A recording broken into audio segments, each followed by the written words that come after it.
అమ్మ తత్వమును ఆలపింతుము ఆలకించరండి, అమ్మను చూడ అభయము వేడ ఆలసించకండి. తక్కిన వెల్పుల తీరు వేరు మా తల్లి తీరు వేరు, మొక్కిన వారికి మొక్కని వారికి మోక్షమిచ్చి తీరు.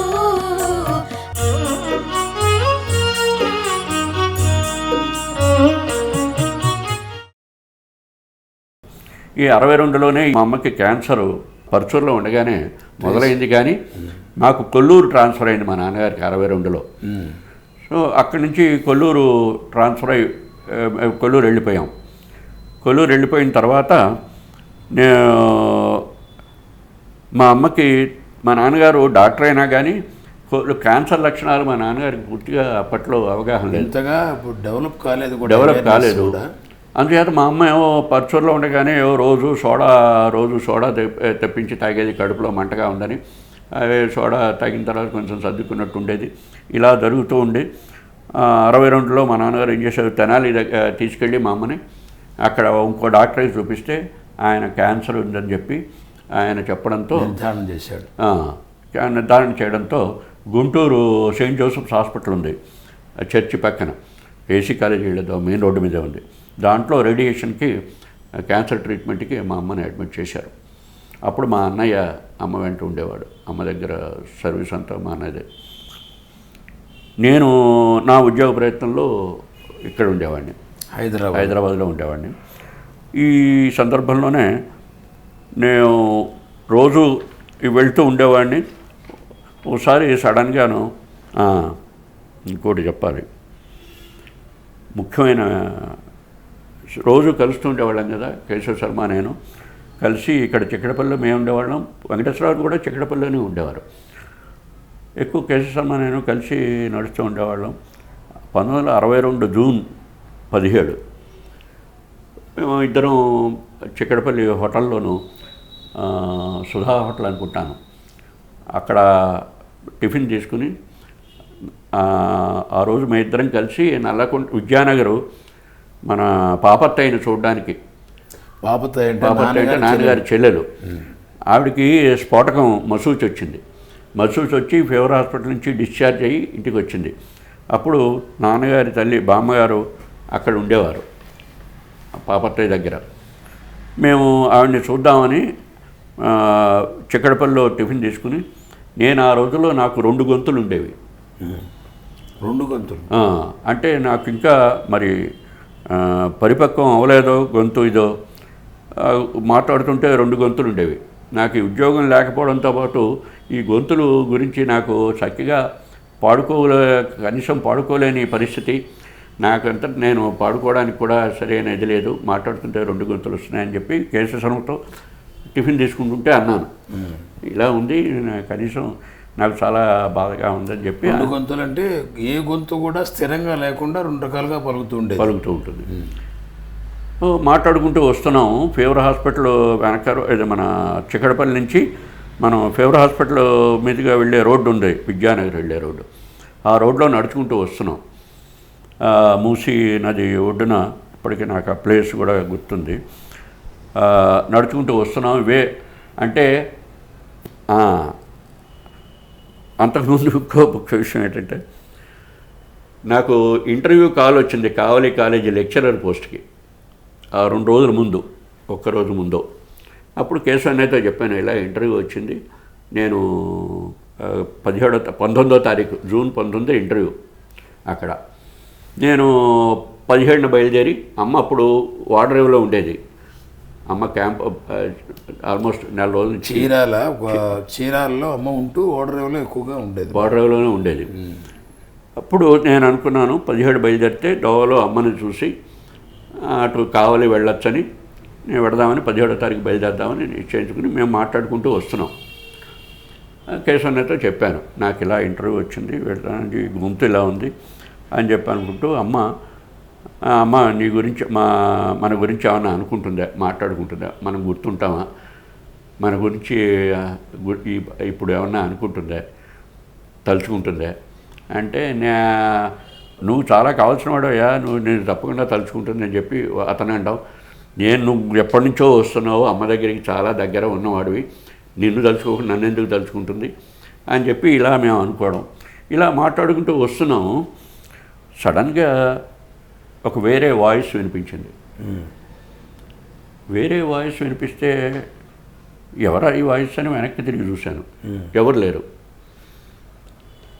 ఇదేమిటి అని చెప్పి నేను ఒక స్టెప్ వెనక్కి ఆగి, కేశవన్నే మామూలుగా వెళ్ళిపోతున్నాడు, మాట్లాడుకుంటున్నాడు, నేను గమనించలేదు. ఒక్క స్టెప్ వెనక్కి ఆగి నాదేనేమో అని చెప్పి ఒకసారి సాపా పాడుకున్నాను స్వరాలు, శృతులు. సడన్గా వాయిస్ పూర్తిగా మారిపోయింది. మారిపోయి చాలా బాగుంది అనుకుని, నాదే కాదా అని చెప్పి స్వరాలన్నీ అనుకుని చాలా బాగుంది అనుకుని కేశవన్ నేను పిలిచాను. కేశవన్ చూడు, ఇదేమిటి ఈ గొంతు, నువ్వు మార్పు ఏమన్నా చూసావన్నా? అదేమిటయ్యా చాలా అద్భుతంగా ఉంది, ఇది ఇప్పుడేగా మనం అనుకున్నాం, అమ్మ మన గురించి ఏమన్నా అనుకుంటుందా అని చాలా అద్భుతంగా, చాలా ఇదిగా ఉంది, బ్రహ్మాండం, చాలా ఇప్పుడు ఇంకా అనుమానం ఉంది అని చెప్పి, అప్పుడు నేను దాని అమ్మ గురించి, అమ్మ మన తలుచుకోకుండా ఉండదు అని చెప్పి, సరే తర్వాత ఏమన్నాడు, నువ్వు పెడతావు కదా అమ్మకి, దోవలు ఆగుతావు కదా, అమ్మకి గాజులు కొనిస్తాను, అమ్మకి గాజులు ఇయ్యి అన్నాడు. సరే అన్నాను. నేను మాట్లాడుకుంటూ వెళ్ళి అక్కడ పాపత్తయ్య అనే వాళ్ళని చూసి తిరిగి వచ్చాము. రాత్రి ట్రైన్కి బయలుదేరి వెళ్ళాను. పెడుతుంటే గాజులు ఇచ్చాడు, గాజులు అవి ఇంకా ఇచ్చాడు. నేను వెళ్ళి 17వ తారీఖు బయలుదేరి రాత్రికి చీరాల్లో దిగాను. చీరాల్లో దిగి అమ్మ వాటర్ ఏవో ఉందంటే తిన్నగా అక్కడికి వెళ్ళాను. వెళ్ళేప్పటికి రాత్రి అమ్మ 18వ తారీఖు ఇది అనుకుంటాను, నాకు సరిగ్గా ఇదవట్లేదు, రికార్డ్ అవ్వట్లేదు. అమ్మ ఆ బెస్త వాళ్ళ కాలనీలో వెళ్ళాలన్నమాట. రెడీ అయింది, వెళ్ళడానికి వెళుతోంది. అమ్మ వెళ్ళగానే అమ్మకి దగ్గరికి వెళ్ళి, ఇగో కేశవన్న ఇచ్చిన గాజులు, నా ఇంటర్వ్యూ లెటర్ చూపించి, ఇగో కేశవన్న ఇచ్చిన గాజులు అవి ఇచ్చి అమ్మకి ఇచ్చి సమర్పించి నమస్కరించాను. అమ్మ మళ్ళీ లెటర్ చూసి తిరిగి ఇచ్చేసింది. ఇచ్చి ఇదిగో ఈ గొంతు నుంచి ఇంకా చెప్పలేదు, ఎందుకంటే అమ్మ తిరగడం వెళ్ళే బిజీగా ఉన్నారు. అంచేత అందరూ అమ్మతో పాటు నేను కూడా వెళ్ళాను ఆ కాలనీ అంతా తిరిగి. మళ్ళీ నేను రాత్రి ట్రైన్ పట్టుకుని కావాలి వెళ్ళాలి. అయిన తర్వాత ఆ రోజు ఉన్నట్టున్నాను, సరిగ్గా గుర్తు రావట్లేదు అది. 18 రాత్రికి కావలి చేరాం. ఈ గొంతు మార్పు దాన్ని ఎంత ఉపయోగించిందో, ఎందుకు జరిగిందో ఇవన్నీ అమ్మ మనని తలుచుకోవడం ఒకటేను, ఈ ఇన్సిడెంట్ ఒకటి. తర్వాత మర్నాడు 18 రాత్రికి కావలి చేరాం. రూమ్లో హోటల్ రూమ్లో ఇక్కడ ఉన్నాం. ఇంకెవరో క్యాండిడేట్స్ అందరూ వచ్చారు. మేము ఎవరో ఒకరిద్దరు కూడా ఉన్నట్టున్నారు అక్కడ. మేము మర్నాడు పొద్దున్న కావలి కాలేజీకి వెళ్ళాము, ఇంటర్వ్యూకి వెళ్ళాము. అందరం క్యాండిడేట్స్ అందరూ, వాళ్ళు మెంబర్స్ అందరూ ఆడిటోరియం క్లాస్ రూమ్లో ఉన్నారు, పెద్ద క్లాస్ రూమ్ అది. మెంబర్స్ అందరూ వచ్చి కూర్చుని, ఎదురుగా కూర్చుని, ఇది మీ క్లాస్ అనుకుని, మేము స్టూడెంట్స్, మీరు లెక్చర్ ఇస్తున్నాం అనుకుని, డెమో క్లాస్, మీ ఇష్టం వచ్చిన సబ్జెక్టు మీద, మీకు నచ్చిన సబ్జెక్టు మీద మాట్లాడండి అని చెప్పారు. చెప్తే అప్పుడు నేను నా సబ్జెక్టు జియోఫిజిక్స్ కనుక నేను జియోఫిజిక్స్ మీద నాకు తెలియకుండానే అనర్గళంగా మాట్లాడాను. నేను మాట్లాడడం నాకు మొదటిసారి అది. మెంబర్స్ అని చెప్పి నేను అక్కడ ఆ మెంబర్స్ అని కూడా నేను ఇది లేదు, నిజంగా స్టూడెంట్స్ అనే దీంట్లో మాట్లాడుకుంటూ పోయాను అంతే. ఈ గొంతుతో అయిపోయింది. వాళ్ళు నిజంగా ఈ గొంతు ఇంప్రెస్ అయ్యారు. నా సబ్జెక్టు మాట్లాడడం ఒకటి, గొంతు ఒకటి, ఇంప్రెస్ అయినట్టున్నారు. తర్వాత నన్ను లిస్ట్లో టాప్లో పెట్టారు, సెలెక్ట్ అయినట్టు. అరే అది తర్వాత తెలిసింది. మేము అయిపోయిన తర్వాత వచ్చేసాం, మీ రిజల్ట్ మేము ఇన్ఫామ్ చేస్తాం, వెళ్ళండి అని చెప్పి. ఆ రోజు బయలుదేరి మళ్ళీ వెనక్కి హైదరాబాద్ వచ్చేసాను. వచ్చేసిన తర్వాత అక్కడి నుంచి ఏమీ రాలేదు మనకి, ఇంటిమేషన్ రాలేదు. తర్వాత తెలిసింది ఏంటంటే వాళ్ళు ఎవరో రికమెండేషన్ క్యాండిడేట్ ఎవరికో వాళ్ళు ఇచ్చారని చెప్పి తెలిసింది. సరే, దాని గురించి నేను అసలు పట్టించుకోలేదు. తర్వాత ఇది కంటిన్యూ అయింది. వెంకటేశ్వరరావు ఆఫీస్కి వెళ్ళడం, ఆయనతో కబుర్లు చెప్పడం, పేపర్ చూడడం, ఇవన్నీ కంటిన్యూ అయింది.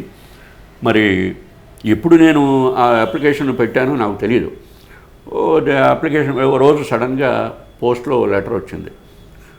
ఇది రౌర్కెలాలో, ఒరిస్సాలో ఉన్న రౌర్కెలాలో సైన్స్ కాలేజ్ అని, దానికి ఫిజిక్స్ లెక్చరర్ పోస్ట్కి నన్ను సెప్టెంబర్ 6వ తారీఖు వచ్చి జాయిన్ అవ్వమని, వితౌట్ ఎనీ ఇంటర్వ్యూ ఏం లేదు, వచ్చి జాయిన్ అవ్వమని రిపోర్ట్ చేయమని చెప్పి ఇంటర్వ్యూ లెటర్ వచ్చింది. బాగుంది. పోస్ట్లో వచ్చింది. నాకు ఆశ్చర్యం వేసింది. ఎప్పుడు అప్లై చేశానో కూడా నాకు తెలియదు. చాలా ఎగిరి గంతేశాను. వేసి ఇక నేను వెళ్ళాలంటే సెప్టెంబర్ 6th అక్కడ ఉండాలంటే 5th ఈవినింగ్ ఉండాలి. 5th ఈవినింగ్ ఉండాలని కనుక దానికి తగ్గట్టుగా ప్లాన్ చేసి జర్నీ హైదరాబాద్ నుంచి కొల్లూరు వెళ్ళి ముందర మా అమ్మని చూసి, తర్వాత జిల్లేడుమూడి వెళ్ళి అక్కడి నుంచి తిన్నగా వెళదామని ఆలోచన. మొత్తానికి ఆగస్టు నెలాఖరికి అనుకుంటాను బయలుదేరి వెళ్ళాను. కొల్లూరు వెళ్ళి మా అమ్మకి చేసి, అప్పటికి హాస్పిటల్ నుంచి పంపించారు వాళ్ళు. రేడియేషన్ అయిపోయి కొల్లూరు వచ్చేసింది. పూర్తిగా తగ్గలేదు. ఇంకా అమ్మకి చూపించి ఉద్యోగం, మా అమ్మ చాలా కళ్ళనీళ్ళు పెట్టుకుంది. నేను దూరం వెళ్ళిపోతాను కదా, కళ్ళనీళ్ళు పెట్టుకుంది. మొట్టమొదటిసారిగా నన్ను కౌగరించుకుంది అమ్మ, మా అమ్మ. నాకు తెలియ చిన్నప్పుడు అనుభవం లేదు. అది ఇప్పటికీ మెమరీలో ఉండిపోతుంది. అంతే కదా, తల్లి ప్రేమ. తర్వాత అక్కడి నుంచి సరే ఓ రోజు 2 రోజులు ఉన్నట్టున్నాను. 2వ తారీఖుకి జిల్లేడుమూడి వెళ్ళాను. సెప్టెంబర్ 2వ తారీఖు. 2వ తారీఖు వెళ్ళే తర్వాత అమ్మకి చూపించాను లెటర్. ఇలా ఉద్యోగం లెటర్ వచ్చింది, వెళ్ళాలి అని చెప్పాను. ఏదో బాగుందండి అంతే. ఆ రోజు ఉన్నాను. 3వ తారీఖు కూడా ఉన్నాను. ఉండి 4వ తారీఖు వినాయక చవితి అయింది.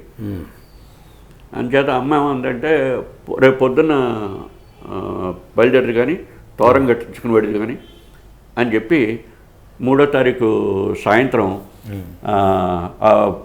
దేవాలయం పునాదుల మీద నాకు మంచం వేయించింది. అక్కడ పడుకోమని నాకు మంచం వేయించింది. ఎవరితోనో చెప్పి వాడికి అక్కడ మంచం వేయమని. అక్కడికి వెళ్ళి అక్కడ పడుకున్నాను. రాత్రి అమ్మ కూడా వచ్చింది. అక్కడ నేను పడుకున్నాను.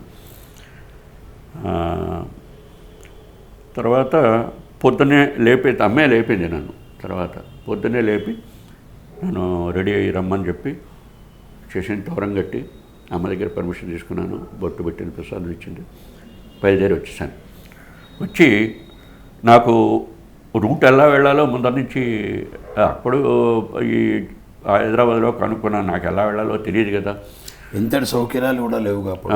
సౌకర్యాలు లేవు. బయటికి వెళ్ళడం నాకు మొదటిసారి. అది అవుట్ సైడ్ స్టేట్ వెళ్ళడం కానీ ఇది కానీ ప్రయాణం కానీ అలాంటిది మొదటిసారి. నేను ఒక్కడిని వెళ్ళడం, ఒక్కడిని స్టేట్లో నా కాలేజీకి భీమవరంకి వెళ్ళడం ఇవన్నీ నేనే చేశాను స్వయంగా. నాతో ఎవరు రాలేదు.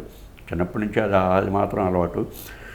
బయటికి వెళ్ళాను. సరే 4th బయలుదేరి తిన్నగా విజయవాడ వెళ్ళి, విజయవాడలో కలకట్టా వెళ్ళే ట్రైన్ తీసుకుని, హౌరా వెళ్ళే ట్రైన్ తీసుకుని ఎలా వెళ్ళాలో తెలుసు కనుక నాకు అప్పుడు ఏమిటి, మా ఉన్న ఫ్యామిలీ ఆర్థిక పరిస్థితిని బట్టి మా నాన్నగారు చిన్న ఉద్యోగం, ఇంతమంది పిల్లలు, దాంట్లో మాకు నా ఎంఎస్సి కూడా చాలా మా మేనత్త గారి హెల్ప్తో ఎంఎస్సి చేయగలిగాను. అంటే పంపిస్తుండేది మా పొలాల దగ్గర నుంచి ఏదో పంపిస్తుండేది ప్రతి నెల యూనివర్సిటీకి. అది చేశాను. అంచేత నాకు ఓ చిన్న సూట్ కేసు, మామూలు జంకానాలో చుట్టిన బెడ్రోలు, ఇది నా బ్యాగేజ్. అది ఉంచుకొని హౌరా ట్రైన్ ఎక్కి హౌరాలో మన ఖారగ్పూర్లో దిగి 5వ తారీఖు మధ్యాహ్నం 2:30, 3 ఏదో అప్పుడు దిగి ఇంకో ట్రైన్ తీసుకోవాలి. కలకట్టా నుంచి బాంబే వెళ్ళే ట్రైన్, బిలాస్పూర్ రౌర్కెలా పెడుతుంది. ఆ ట్రైన్ తీసుకుని ఆ ట్రైన్ ఎక్కాను. ఎక్కి అంటే పగలంతా ప్రయాణం, అది లాంగ్ జర్నీ కదా, పడుకున్నాను, నిద్రపోయాను, ఇదంతా. ఆ ట్రైన్ ఎక్కి సాయంత్రానికి రౌర్కెలా చేరేటప్పటికి 7, 7:30 ఆ ప్రాంతాలు అవుతుంది. 8 అవుతుందేమో తెలియదు. అప్పుడు నా పరిస్థితి ఏంటంటే ఒక లుంగి, షర్టు, ఈ బెడ్రోలు, సూట్ కేసు. ఆ లుంగితోనే ఉన్నాను, ప్రయాణం మార్చుకుని కంఫర్టబుల్గా ఉంటుందని ఉన్నట్టున్నాను, దాంట్లోనే ఉన్నాను. 7:30, 8 అయింది. నాకు హిందీ సరిగ్గా పెద్ద ఇదిగా రాదు. అక్కడ బయటికి వెళ్ళింది వేరే ప్రదేశం. అంతా రూర్కెలా స్టీల్ ప్లాంట్ అవడంతో ట్రైన్ ఎంటర్ అవుతుంటే స్టేషన్లో అదంటే Darjeeling lights, steel plant lights దూరం నుంచి అవి కనిపిస్తూ ఏదో వింత ప్రపంచంలోకి, స్వప్నలోకంలోకి ప్రవేశిస్తున్నట్టు, స్వప్నంలో నడుస్తున్నట్టుగా నేను యాంత్రికంగా బండి దిగాను. ఆ సూట్ కేసును, బెడ్రోలు చంకన పెట్టుకుని బయటకు వచ్చాను. యాంత్రికంగా నడుస్తున్నాను అంతే. ఎక్కడికో వచ్చినట్టు నాకు ఏం చేయాలో అయోమయంగానే ఉంది, ఇది లేదు. ఇంతలో ఒకడు రిక్షావాడు వచ్చి నా చేతిలో లాక్కుని ఇంగ్లీష్లో వరుసన అడగడం మొదలెట్టాడు. వాళ్ళకి ఇంగ్లీష్లో వాడు అడగడం, have you come for an interview, have come for to join a job, how long are you staying here, are you come for the first time, ఇలాగ వరుసన ప్రశ్నలు గుప్పించాడు ఇంగ్లీష్లో. నేను ఇంకా సమాధానం చెప్పేలోగానే వాడు తీసుకెళ్ళి వాడు రిక్షాలో పెట్టి అప్పుడు చెప్పాను, ఇలాగ నాకు ఏదైనా హోటల్ చూపించు, రాత్రికి ఉండాలి, రేపు పొద్దున జాయిన్ అవ్వాలి, నాకు ఏదైనా హోటల్ లాడ్జింగ్ ప్లేస్ ఏదైనా చూపించాలి. చిన్న విలేజ్ అది దగ్గరలో, టౌన్షిప్ స్టీల్ ప్లాంట్ టౌన్షిప్ వేరే ఉంది, ఆ చిన్న విలేజీ, అక్కడ దగ్గరలో ఏదైనా హోటల్ ఉంటే చూపించు అని చెప్పి అన్నాను. I will show you very good hotel అని చెప్పి వాడు నన్ను కూర్చోబెట్టి తీసుకెళ్ళాడు. అలా తిప్పుతూ ఉన్నాడు. ఒకటి తర్వాత ఒకటి హోటల్ చూస్తే నాకు భయం వేసింది. ఆ హోటల్ లాడ్జింగ్ అక్కడ ఈ కళేబరాలు, ఈ నాన్ వెజ్ మేకలు అవి కోచినవి వేలాడుతూ ఒకటి తర్వాత ఒకటి కనిపిస్తే ఇక్కడ ఎలా ఉంటామని చెప్పి ఇది కాదు ఇంకేదన్నా చూపించమన్నా. ఇలా 2-3 చూపించాడు. అన్నీ అలాగే ఉన్నాయి. నాకు భయం వేసింది. ఎలా ఇంకా చివరికి వెజిటబుల్ మార్కెట్ మధ్యలో ఒకటి ఉంది, అక్కడ తీసుకెళ్ళాడు. అక్కడంతా చేపలు, కోడిగుడ్లు ఇవన్నీ అమ్మేవి, ఇటు వెజిటబుల్స్, నానా బీభత్సంగా జనాల అరుపులు ఇవన్నీ ఇదిగా ఉన్నాయి. అక్కడ చూపించి ఇదే ఆఖరిది, మీకు ఇంతకన్నా మంచిది లేదు, ఇంకా ఏం చేయలేమని చెప్పి వాడు అన్నాడు. నాకు ప్రాణాలు పైకి పోయాయి. ఏం చేయాలి? ఈ ప్లేస్ స్థలంగా చోటుకి వచ్చాం, కొత్త చోటుకు వచ్చాం, ఏం చేయాలరా భగవంతురా ఇప్పుడు అని చెప్పి దీంట్లోనే ఆ రిక్షాలోనే కూర్చొని ప్రేయర్ చేస్తున్నా. ఇలాంటి చోటుకు వచ్చాం, అమ్మ ఏం చేస్తావు అని చెప్పి అన్నట్టుగా అని అనుకుంటున్నా, చేస్తున్నా. ఇంతలో వెనక నుంచి ఒక గ్రూప్ ఆఫ్ పీపుల్ తెలుగు మాటలు వినిపించాయి. తెలుగు మాటలు వినిపిస్తూ మాట్లాడుకుంటూ వెడుతుంటే వాళ్ళని వెనక్కి పిలవాలని కూడా నాకు ఆలోచన వెంటనే తట్టల. కొంత దూరం వెళ్ళాక అర్చన మాస్టారు ఒకసారి ఇలా రండని, వాళ్ళకి తెలుగు మాట వినేప్పటికి వాళ్ళు వెనక్కి తిరిగి వచ్చి ఇదిగో ఇలాగా ఇతను నేను ఇలా వచ్చాను, దీనికోసం వచ్చాను, నా ఇంకేమి ఉండడానికి ఇంక వేరే హోటల్ ఏమీ లేదంటున్నాడు, నాకేం చేయాలో తోచడం లేదు, మీ అన్న హెల్ప్ చేయండి చెప్పండి అని చెప్పి అంటే, అప్పుడు నేను మాట్లాడుకుంటూ పోతున్నాను. ఇందులో నాకు తెలిసిన వ్యక్తి కూడా ఉన్నాడు, నన్ను గుర్తుపట్టిన వ్యక్తి. ఆంధ్ర యూనివర్సిటీ హాస్టల్లో అతను టైపిస్ట్గా చేశాడు. చేసి అతను అక్కడ సౌత్ ఈస్టర్న్ రైల్వేలో వర్క్ చేయడానికి వచ్చాడు. అక్కడ చిన్నవాడే అతను. వాళ్ళంతా గ్రూప్ బ్యాచిలర్స్ వాళ్ళందరూ. అతను ఏమన్నా శాస్త్రి గారు మీ ఇక్కడికి ఎందుకు వచ్చారన్నాడు. అంటే నేను డ్రామా యాక్టివిటీస్ యూనివర్సిటీలో అతను తెలుసు కనుక ఇగో ఇలా వచ్చానని చెప్పి ఈ పరిస్థితి చెప్పాను. చెప్తే అప్పుడు వాళ్ళందరూ ఉన్నారుగా బ్యాచిలర్స్, వాళ్ళు రైల్వే క్వార్టర్స్లో ఉంటున్నారు. ఎందుకు మీరు ఈ రాత్రికి మాతో ఉందరు కానీ మాతో వచ్చి ఉండొచ్చు, రేపు పొద్దున చూద్దాం, కాలేజీలో జాయిన్ అయిన తర్వాత మీకు ఎక్కడ చూద్దాం ఏర్పాటు అని చెప్పి. అయితే రిక్షావాడితో కాస్త మాట్లాడేది చేయమని చెప్పి వాళ్ళని అప్పచెప్పాను. వాళ్ళు వాళ్ళనే సెటిల్ చేయమని చెప్పి నాకు తెలియట్లేదు. సరే వాళ్ళు మాట్లాడారు, వాటితో సెటిల్ చేశారు, డబ్బులు ఇచ్చాను నేను. ఇలా పాపం వాళ్ళేమో ఏదో సూట్ కేసు ఏదో పుచ్చుకున్నారు. వాళ్ళతో క్వార్టర్స్ దగ్గరలోనే ఉంది, క్వార్టర్స్లో రాత్రికి అక్కడికి వెళ్ళాను. పాపం వాళ్ళే వంట చేసుకుంటారు, భోజనం అక్కడే ఇచ్చేసి వాళ్ళు వేడినీళ్ళు కూడా పెట్టారు, స్నానం అది చేసి. ఇది నిజంగా అమ్మ నాకు ఇచ్చిన మొట్టమొదటి గొప్ప అనుభవం అది. అది నాకు ఆ మెమరీలో ఎప్పుడూ ఇదవుతుంది. అపూర్వమైన అనుభవం అది. ఓ. అమ్మ నన్ను ఆదుకుందని ఆ సమయంలో. సరిగ్గా అంటే అప్పుడు నాకు ఆ గుర్తింపు రాల. తర్వాత ఓ ట్యాక్సీ డ్రైవర్ని పట్టుకుంటే ట్యాక్సీ డ్రైవర్ కొంత అక్కడ తీసుకెళ్ళాడు. కాలేజీ దగ్గరికి తీసుకెళ్ళాడు. ఆ కాలేజీ దగ్గర వాడు కొంత తెలిసినంత వరకు తీసుకెళ్ళాడు. తర్వాత అక్కడి నుంచి రిక్షాలో ఇద్దరు, నాతో పాటు ఇంకో అతను వచ్చాడు, ఇద్దరు తెలుగు అతను. మేము కాలేజీకి వెళ్ళి సెక్టర్లో తిన్నగా కాలేజీకి వెళ్ళాం. వెళ్ళి నా అది రిపోర్ట్ ప్రిన్సిపాల్ని కలిసి నా ఇది అపాయింట్మెంట్ చూపించి నా జాయినింగ్ రిపోర్ట్ సబ్మిట్ చేశాను. అప్పటి నుంచి కొన్నాళ్ళ పాటు వీళ్ళతోనే ఉంటూ వచ్చాను. అంటే మిమ్మల్ని తీసుకెళ్ళి రూమ్లో ఉంచుకున్న తెలుగు వాళ్ళ బ్యాచులర్స్ రూమ్లో ఉన్నారు. వాళ్ళతోనే ఉన్నాను కొన్నాళ్ళ దాకా. నాకు కాస్త అలవాటు అయ్యేదాకా అక్కడి నుంచే వెళ్ళొస్తుండేవాడిని కాలేజీకి రెగ్యులర్గాను. రిక్షాలో వెళ్ళొస్తుండేవాడిని, రోజు కాలేజీకి వెళ్ళొస్తుండేవాడిని. వెళుతుంటే తర్వాత కాలేజీలో ఒక స్టూడెంటు పియూసీ చదువుతున్నాడు. అతను నాకన్నా పెద్దవాడు. అతను స్టీల్ ప్లాంట్లో వర్క్ చేస్తాడు. అతను నైట్ షిఫ్ట్లో చేసి పగలు కాలేజీలో చదువుతూ, నాకేమో అతను నా క్వార్టర్స్లో నాతో ఉండొచ్చు, అతను బ్యాచులర్, నాతో ఉండొచ్చు రండి అని చెప్పి క్వార్టర్స్లో ఉన్నాం. ఇవన్నీ కొన్ని ఏంటంటే అమ్మ ఏర్పాటు చేసినవి ఎక్కడెక్కడ నాకు మిమ్మల్ని కాపాడింది దగ్గరుండి ఎట్లా ఏర్పాటు చేసింది అనేది మీకు చెప్తున్నారు. ప్రతి దశలోనూ అమ్మ నాకు ఏదో ఇంకోటి చూపించడం. తర్వాత గుంటూరు మళ్ళీ బస్సులో వచ్చి గుంటూరు నుంచి బాపట్ల బస్సులోను జల్లెడమూడి వెళ్ళడానికి మర్రిపూడి దగ్గర దిగి, రోడ్డు మీద గుళ్ళ దగ్గర దిగి నడుచుకుంటూ, అప్పటికి 5 అయింది బాపట్ల మర్రిపూడి దగ్గర దిగి, అప్పటికి మర్రిపూడి నుంచి నడుచుకుంటూ పూళ్ళ మీదుగా నడిచి జల్లెడమూడి. నాకు దోవ తెలియదు, పూళ్ళ నుంచి జల్లెడమూడి ఎలా వెళ్ళాలో తెలియదు. అడ్డదోవ నడుచుకుంటూ పొలాల మీదుగా వెడుతున్నాను. నాకు దోవ తెలియకపోయినా వెడుతున్నాను. నాకు కొంత దూరం వెళ్ళేప్పటికి అయోమయం అయిపోయింది. ఏం చేయాలో తోచలేదు, ఎటు వెళ్ళాలో తెలియదు. ఎవరిని అడగకుండా వచ్చేసాను. అక్కడి దాకా వచ్చాక ఎటు చూసినా ఎవరు మనుషులు కనిపించరు.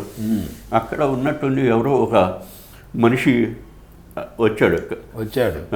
మీరు ఎట్లాగా ఏమిటో అనుకున్నప్పుడు మళ్ళీ ఇంకో మనిషి వచ్చాడు. అట్లా సుమారు టైం ఎంత ఉంటుంది అప్పుడు ఆల్మోస్ట్ 6:30 దాటింది. 7 మసక చీకటే ఆల్మోస్ట్.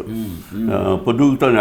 అక్టోబర్ నెల కదా, అప్పుడే వింటర్, చలికాలం ప్రారంభమయ్యే రోజులు అవి వచ్చి ఆ మసక చీకటే నాకు దోవ తెలియక నేను కంగారు పడుతూ వస్తున్నాను. అతను మనిషి కనిపించాడు. అతను అడిగితే నేను ఒక దోవలో వచ్చాను, ఇంకో దోవ చూపించాడు. అవి డొంకలు పొదులు వీటిల్లోంచి నడుచుకుంటూ వచ్చి జల్లెడమూడి వచ్చేప్పటికి 7:30 అయింది. జల్లెడమూడి చేరాను. చేరేటప్పటికి 7:30 అయింది. సాయంత్రం నేను వచ్చేప్పటికి అప్పటికి మన అన్నపూర్ణాలయం బిల్డింగు తయారైంది, అవుతుంది. ఓపెన్ స్పేస్లో అమ్మ కూర్చుంది.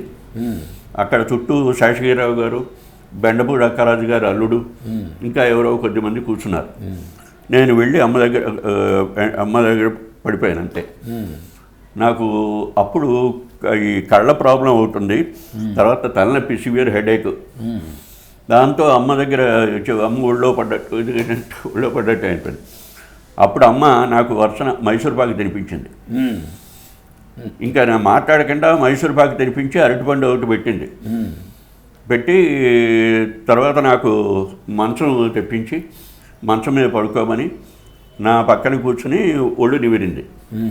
అవన్నీ ఇప్పుడు చదివేది. తర్వాత నంబర్లు పిలిచి నాకు వేడినీళ్ళు ఏర్పాటు చేయించి చేసి రాత్రి పడుకోమని అంతే. ఆ అనుభవం ఇది మాత్రం చాలా గొప్ప. తర్వాత ఏమని చెప్పారు? ఆ తర్వాత మర్నాడు పొద్దున లేచాను. మళ్ళీ అమ్మతో చెప్పి బయలుదేరి మళ్ళీ వెనక్కి వచ్చేసాను. ఏమన్నా సంభాషణ అప్పుడు ఇంకా ఏం లేదు. అంత అమ్మ అది పెట్టడం, తర్వాత వాళ్ళంతా ఉన్నారు కనుక ఇంకా నాకు మంచం వేసి పడుకోబడి నాకు తలనొప్పి ఇది ఉండడంతో నాకు వేడి నీళ్ళు నంబులతో చెప్పించడం, స్నానం చేయడం అవన్నీ అయిన తర్వాత నేను మళ్ళీ కట్ట మీద పడుకోవడం ఇవి జరిగింది. ఇంకా అమ్మతో ఎక్కువ నా సంభాషణ ఇప్పుడు మామూలుగా అయితే కూడా అమ్మతో ఎక్కువ నేను చేసి అడిగే ఉండవు. అమ్మాయి ఏమన్నా చెప్తే చెప్పడమే తప్ప. అవును. ఆ తర్వాత మర్నాడు పొద్దున్న మళ్ళీ మామూలుగా స్నానం అది చేసి అమ్మ దగ్గర అది తీసుకుని ప్రసాదం అది తీసుకుని మళ్ళీ బయలుదేరి వెళ్ళాను. ఇది అక్టోబర్ 6వ తారీఖు అనుకుంటాను. అంటే 8వ తారీఖు దసరా అక్టోబర్ 8 విజయదశమి అయింది. కానీ విజయదశమికి నేను జల్లెడమూడిలో లేను. మళ్ళీ వెనక్కి వచ్చేసాను. వచ్చి నాకు 15వ తారీఖుకి రిటర్న్ రిజర్వేషన్ చేసుకున్నా విజయవాడలో వచ్చేటప్పుడే.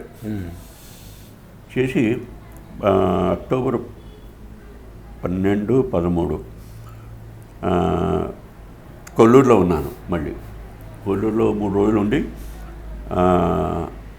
మళ్ళీ వెనక్కి తిరిగి బాపట్ల అది విజయవాడ వచ్చేసి 15కి రిజర్వేషను 14 బయలుదేరి వచ్చి విజయవాడలో మళ్ళీ ట్రైన్ ఎక్కి రూర్కెలా వచ్చేసాను. తర్వాత ఈ మధ్యకాలంలో ఇంకా ఇలా జరుగుతూనే కాలేజీ అటెండ్ అవుతున్నాను, మిగతా జరుగుతున్నాయి. నన్ను తెలుగు అసోసియేషన్ అక్కడ ప్రెసిడెంట్గా చేశారు, ఎలక్ట్ చేసుకున్నారు వాళ్ళు. నేను చిన్నవాడిని అయినా కానీ చేసుకుని తర్వాత ఒకసారి హేమతో నాకు ఉత్తరాలు రాయడం. అది హేమ ఎప్పుడప్పుడు జల్లెడమూడిలో జరిగే సంఘటనలు కానీ అక్కడ జరుగుతున్న సంగతులు నాకు ఉత్తరాలు రాష్ట్రంలో నేను మళ్ళీ ఉత్తరాలు రాయడం ఇలా జరుగుతూ ఉండగా ఒకసారి హైమ ఈ ఒక కవర్ వచ్చింది. కవర్ వస్తే నేను అంటే దాని మీద ఏమో Keshava Sharma hand writing address, Keshava address రాశాడు. పేపర్లో ర్యాప్ చేసి ఉంది. అది ఓపెన్ చేసి చూస్తే గులాబీ రేకులను పూజ చేసి గులాబీ రేకులు, కుంకుమ ప్రసాదం, తర్వాత శ్రీధరరావు గారు మన మెడ్రాస్లో లక్ష్మీరాజ్యం శ్రీధరరావు గారి ఇంట్లో అమ్మ పూజ చేసినప్పుడు తీసిన ఫోటో. అంటే అమ్మదే ఒకటే విడిగా ఉంది. ఆ ఫోటో మౌంట్ చేసింది అదిన్ను ఈ గులాబీ రేకులు కుంకుమ ప్రసాదం పంపించి హైమ ఉత్తరం రాసింది. అంటే ఇది మెడ్రాస్లో శ్రీధరరావు గారింటో అమ్మకి పూజ చేసినప్పుడు ఇవి ఎవరెవరి ఇంటికి వెళ్ళిందో అక్కడ మెడ్రాస్లో సంగతులు. బహుశా ఇది 1962లో ఇదంతా 62లోనే. తర్వాత అది అయిపోయింది. ఆ ఉత్తరం రావడం నాకు చాలా ఆనందం వేసింది. ఎందుకంటే మీరు చాలా దూరంలో ఉన్నాను. హైమ దగ్గర నుంచి ఈ ఫోటో అమ్మ పూజ చేయడం, ప్రసాదం, ఆ కుంకుమ, గులాబీ రేకులు అవి రావడం. దాంట్లోనూ ఇంకో కాగితం అమ్మ సంతకం అమ్మ అని రాసి అమ్మ చేత్తో ఆ కాగితం కూడా పెట్టి, అంటే అమ్మ చాలామంది కాకపోయినా అప్పుడప్పుడు అమ్మ అని రాసి ఎవరికైనా ఇస్తుంది. కానీ పావు సైజ్ కవర్ మీద వైట్ పేపర్ మీద అమ్మ అని రాసి ఉంటే అది పెట్టి అమ్మ చేత రాయించి అది పెట్టి కూడా పంపించింది. చాలా మంచిది. అది ఒక విశేషం. తర్వాత ఇలా జరుగుతుండగా మార్కెట్కి వెళ్ళి మేము పళ్ళు కమలా పళ్ళు కొని వచ్చాను. వచ్చిన తర్వాత నేను రూమ్కి వెళ్ళి రూమ్లోనేమో టేబుల్ మీద పెట్టేసి హోటల్ భోంచేసి వద్దామని వెళ్ళాను. స్నానం చేసి అమ్మ ముందు పెట్టి అక్కడ తొలగించి పళ్ళు అక్కడ పెట్టేసి హోటల్కి వెళ్ళి భోంచేసి వద్దామని వెళ్ళిన తర్వాత భోంచేసి వచ్చాను. ఆ టేబుల్ మీద పెట్టిన పళ్ళు 2 లేవు. చాలా ఆశ్చర్యం. తాళం వేసి అంటే వాళ్ళకి క్వార్టర్స్లోంచి ఆ రూమ్లో యాక్సెస్ ఉంటుంది. ఆ రూమ్ వాళ్ళు రావచ్చు. ఆ రూమ్ తలుపు గడి ఉండదు, గడి వెయ్యం. అంచేత ఆవిడ ఎప్పుడన్నా వాళ్ళు అవసరమైతే వచ్చి రూమ్లో వస్తారు. అంచేత వచ్చేప్పుడు పళ్ళు లేవు. ఏమిటి పళ్ళు లేవు అని చెప్పి నేను అనుకుంటున్నాను. నేను ఆవిడని అడగలేదు, ఇక్కడ పళ్ళు పెట్టాను ఏమో అడుగుతాను, అడగలేదు. తర్వాత రాత్రి లేట్ అయింది. వాళ్ళు పడుకున్నారు, నేను పడుకున్నాను. మొత్తానికి పొద్దున్న ఆవిడ శాస్త్రి గారు మీతో చెప్పలేదు, లేకపోతే రాత్రి చెప్పిందో గుర్తులేదు. శాస్త్రి గారు మీతో చెప్పలేదు, మా ఇంటికి ముత్తైదు ఒక ఆవిడ వచ్చింది, పళ్ళు ఏమిద్దామంటే పళ్ళు లేవు, అంచేత మీ టేబుల్ పళ్ళు తీసుకుని ఇచ్చానని చెప్పాను. నాకు మహా సంతోషం వేసింది.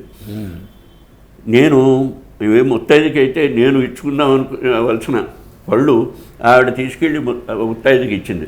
నేను ఆవిడతో ఈ మాట అనలేదు. చాలా సంతోషం అండి, నేనే ముత్తైదు ఎవరికైనా ఇస్తే బాగుండు అని అనుకున్నాను, ఆ పళ్ళు మీరే ఇచ్చారు.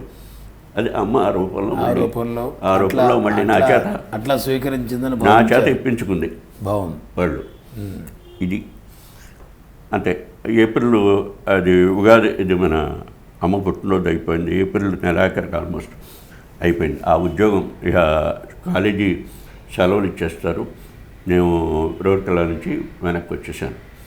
ఉంటే కొల్లూరులో ఉండగా అమ్మ క్రమంగా అమ్మ ఆరోగ్యం క్షీణిస్తోంది.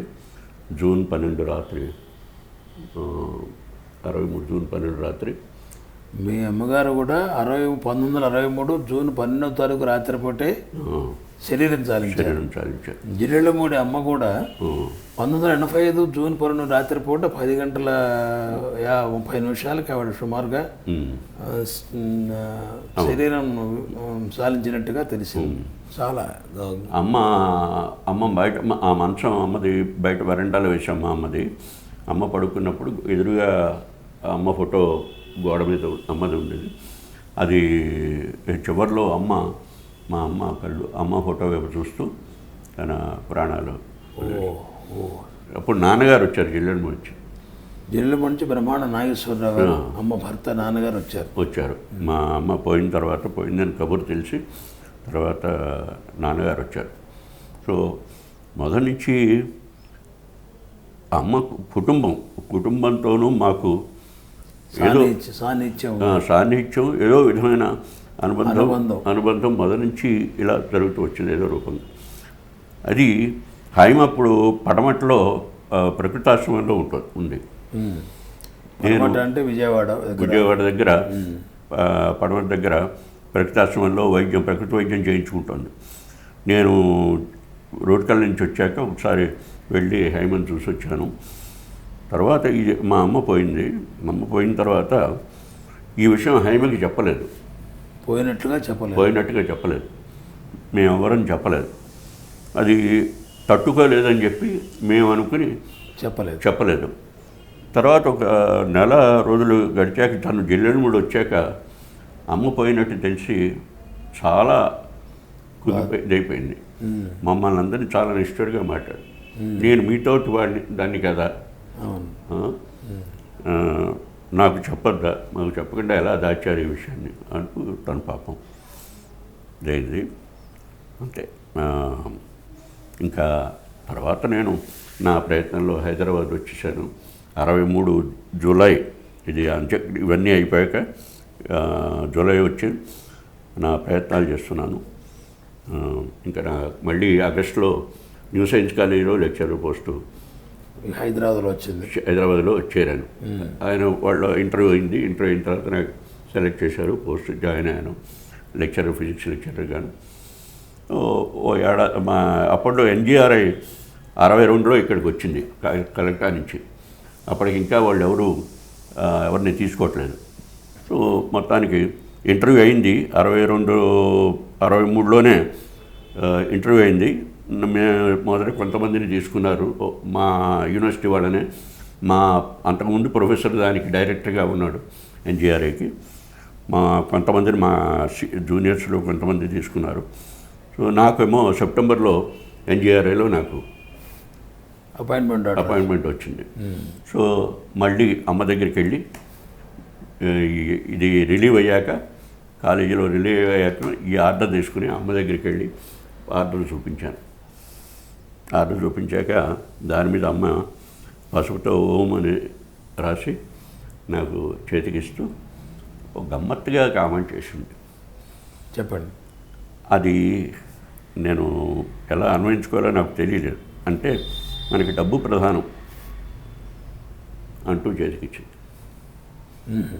అంటే నువ్వు చేసే ఉద్యోగం ఎలాంటిది అనేది నీకు ఇంకా అవగాహన లేదు, తెలియదు. అది రీసెర్చ్ జాబ్, అది అంటే రీసెర్చ్ సైంటిస్ట్గా చేరవలసినది. సో అంటే నీకు దానికి తగిన మానసికంగా నీకు అది ఉన్నది చేయగలవా లేదా అనేది నీకు అవగాహన లేదు. కానీ నీకు కావాల్సిన డబ్బు, ఉద్యోగం అంతే కదా, మనకు అర్థం అందుకని దీంట్లో చేరుతున్నావు అన్నట్టుగా దాన్ని వదిలిపెట్టి దీంట్లో చేరుతున్నావు. అంతే అన్నట్టుగా అది నిజానికి కూడా ఒక విధంగా తర్వాత నాకు చాలా చాలా ఏళ్ల తర్వాత నాకు తెలిసింది. అంటే that is not my cup of tea. అసలు రీసెర్చ్ అనేది సైంటిఫిక్గా నాకు ట్రెడిషనల్గా ఉన్నదాన్ని ఏంటంటే అన్వేషించడం అనేది నాలో సహజంగా లేదు. అది రీసెర్చ్ అంటే అన్వేషణ, కొత్త దాని గురించి ఏది నమ్మకంగా నా స్వయంగా తెలుసుకుని నా పరిజ్ఞానంతో చేసుకునే ఇది ఉండాలి. స్వతహాగా మీకు అది కాదు, స్వతహాగా అది నాకు లేదు. అది ఉద్యోగం అంటే ఉద్యోగంగానే చేసుకున్నాను. అయితే ఇక్కడ ఎన్నో ఉద్యోగాలు బయటవి రాకుండా హైదరాబాద్లో నాకు ఈ ఉద్యోగం ఇప్పించడంలో అమ్మ తన పర్పస్ నా ద్వారా కొన్ని నెరవేర్చుకుందని చెప్పి మీరు అనుకున్నారు. నాకు తర్వాత క్రమక్రమంగా తెలుసు. తర్వాత తను ఎప్పుడైతే అందో మీ చేత నేను చేయిస్తూ మీరు చేస్తున్నారని మీకు అనిపిస్తూ నా పని మీ చేత చేయించుకుంటాను అని అమ్మంది అనే మాటకి అర్థం మీకు అర్థమైంది. బాగుంది. అది ఎందుకంటున్నానంటే తర్వాత నేను చెప్పాను, ఇదివరకు నాకు ఈ గొంతు ఇచ్చింది అమ్మ. అంటే ఇప్పుడు గొంతు కాదు, మారిపోయింది. వెనకటి గొంతు లేదు, ఇప్పుడు మళ్ళీ క్రమంగా ఇదైపోతుంది వయసుతో కానీ ఏదైనా కానీ. అప్పుడు 64లో అమ్మ మీరందరూ వెంకటకృష్ణతోనూ వెంకటేశ్వరరావుతో ముందర నుంచి పరిచయం ఉంది. వెంకటకృష్ణతో పరిచయం అయింది. మీరందరూ ఉత్తినే కూర్చుని అందరూ కలుసుకోవాలరా అంటూ, కలుసుకోవడం అంటే ఏమిటో చెప్పింది.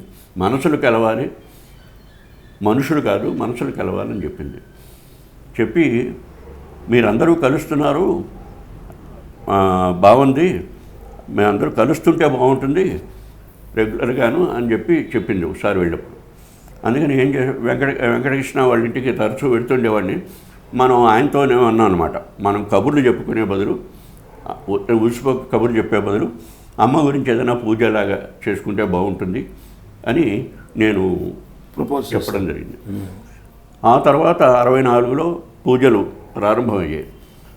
ఒక్కొక్కళ్ళింటో ఒక్కొక్క శనివారం సాయంత్రం పూజ చేసేలాగా ఉన్న 6 మంది అలాగా పూజలు ఏర్పాటయ్యేది.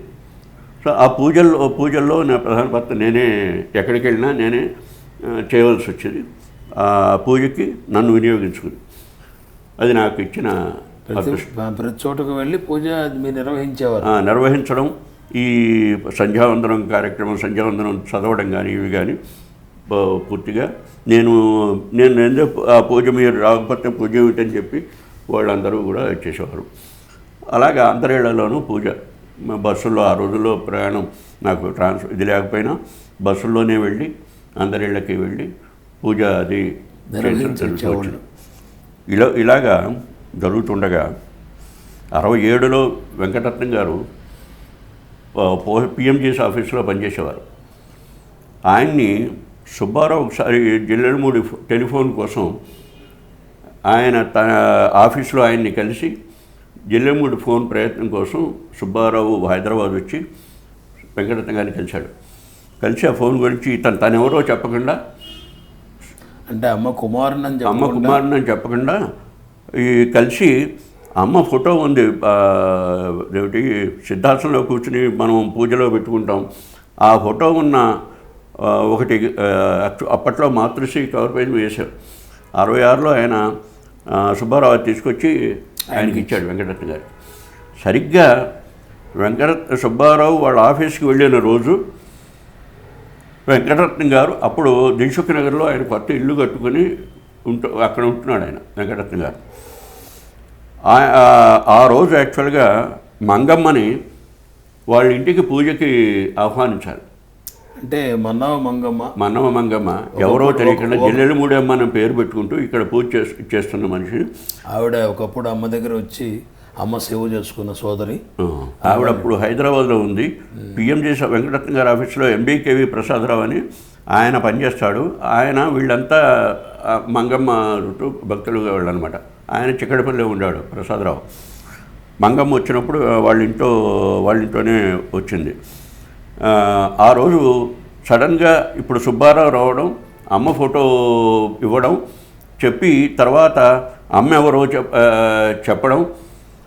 చెప్పిన తర్వాత జల్లెడముడం అని చెప్పి ఇవన్నీ చెప్పడం, తర్వాత ఇక్కడ పూజలు జరుగుతుంటాయి, అమ్మవి పూజలు జరుగుతుంటాయి, ఫలానా శాస్త్రి ఈయన ఉన్నాడు, విద్యానగర్లో ఈయన ఉన్నారు, ఈయనని చెప్పి ఇవన్నీ చెప్పాడు.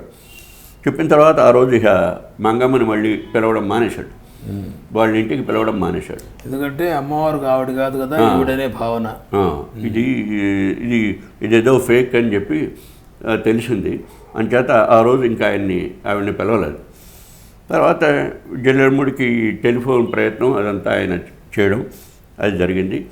ఆయన నాతో పరిచయం అయిన తర్వాత అదే సంవత్సరం నాకు పరిచయం చేశారు. పరిచయం చేసిన తర్వాత వాళ్ళ ఇంట్లో పూజ పెట్టుకున్నాం.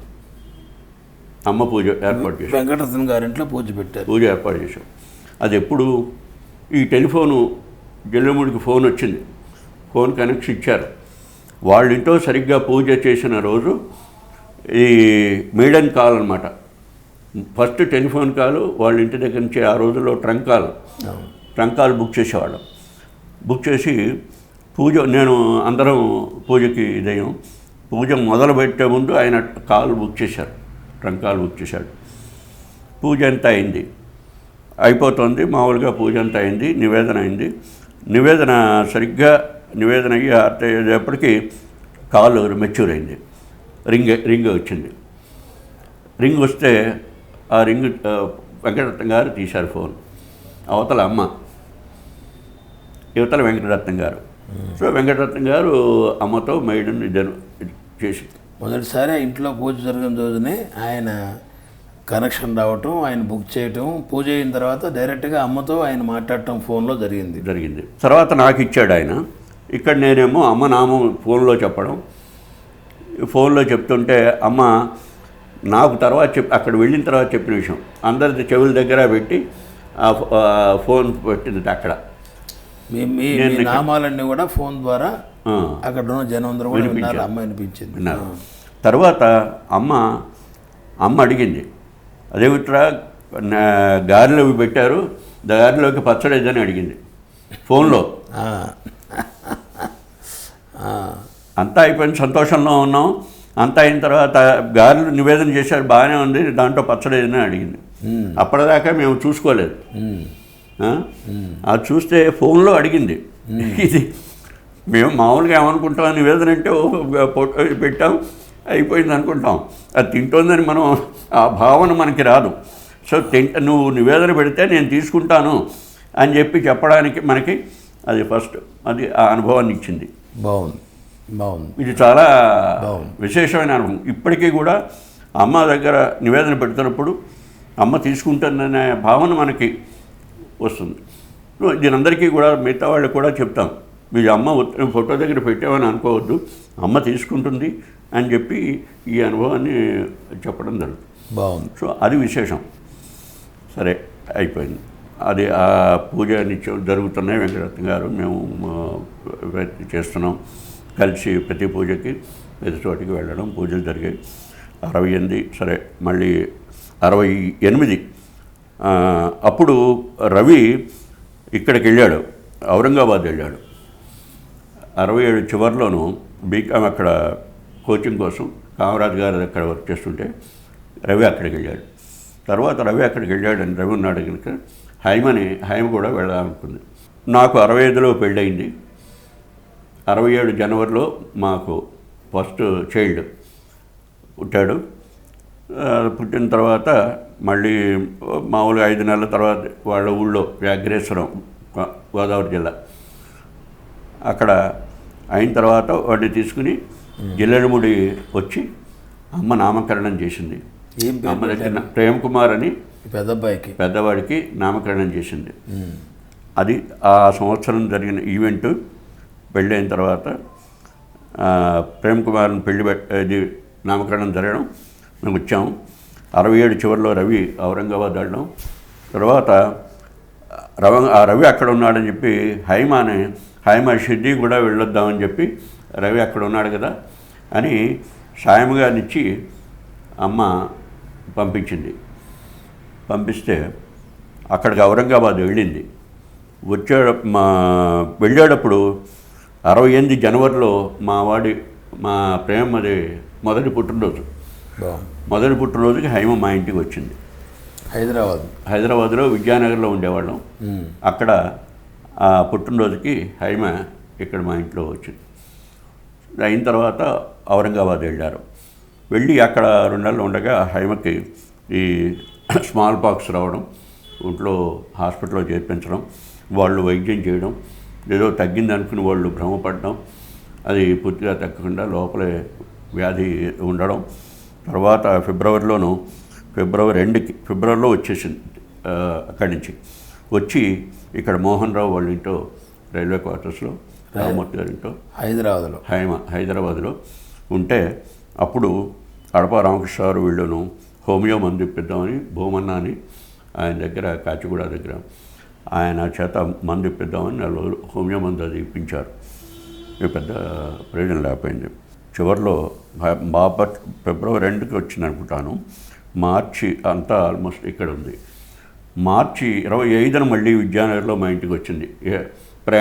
తిరిగి ప్రయాణం జిల్లెడమూడి వెళ్ళాలని దానికి ఒంట్లో బాగుండలేదు. అది పూర్తిగా తగ్గలేదు. తగ్గినట్టుగా పైకి కనిపిస్తుంది. 25న మా ఇంటికి వస్తే నేను మా హైమకి మామూలుగా ఆడపడుచుకోవాల్సిన ఇవి చీర అవి పెట్టుకుని బట్టలు అవి పెట్టాను. చీర అవి పెట్టి పళ్ళు చేశాను. అయితే నన్ను నమస్కారం పెట్టనివ్వలేదు. నమస్కారం పెట్టాలని ప్రయత్నం చేశాను, పెట్టనివ్వలేదు. చీర అవి చేసి పంపించాం.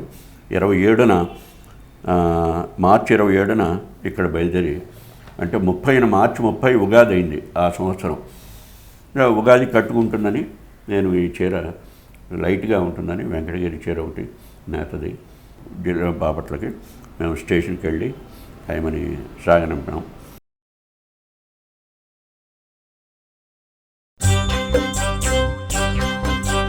రండి రండి జిల్లెళ్ళమూడి, లెండి లెండి నిద్రను వీడి, అన్నలారా 2 కన్నులారా మీరు అమ్మను కంటారు, అమ్మవారంటారు. రండి రండి జిల్లెళ్ళమూడి, లెండి లెండి నిద్రను వీడి. రండి రండి జిల్లెళ్ళమూడి, లెండి లెండి నిద్రను వీడి. రండి రండి జిల్లెళ్ళమూడి, లెండి లెండి నిద్రను వీడి.